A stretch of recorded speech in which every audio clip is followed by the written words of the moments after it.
Chapter 9, Mishnah 5. Since the previous Mishnah taught about various types of wedding gifts, this Mishnah discusses a related subject, betrothal gifts, sivlonos.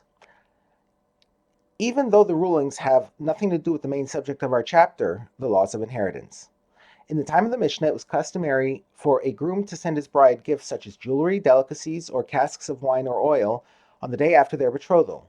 Sometimes he would also visit his bride in her father's home and feast with her on that day. The Mishnah discusses what must be done with such gifts if the couple, in fact, does not get married. If a groom sends betrothal gifts for his bride to the house of his father-in-law, the law is as follows.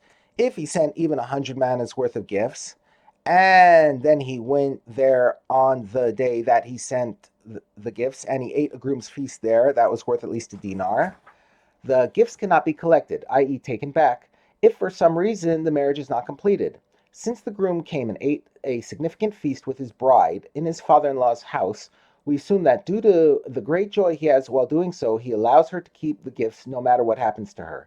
But if he did not eat a groom's feast there, then the gifts can be collected from her if the marriage does not take place, because we assume that he intended for her to keep the gifts only if they would be married in the end. The previous ruling speaks of cases where the groom did not make his intentions clear. The Mishnah now rules regarding cases where the groom stated his intentions more clearly. If he sent many betrothal gifts, but stated clearly that he was sending them so that they would return with her to her husband's house, that is his own house, when she would undergo nisuin, then they are collected from her if the marriage is not completed, because he clearly intended for her to keep them only if they would get married.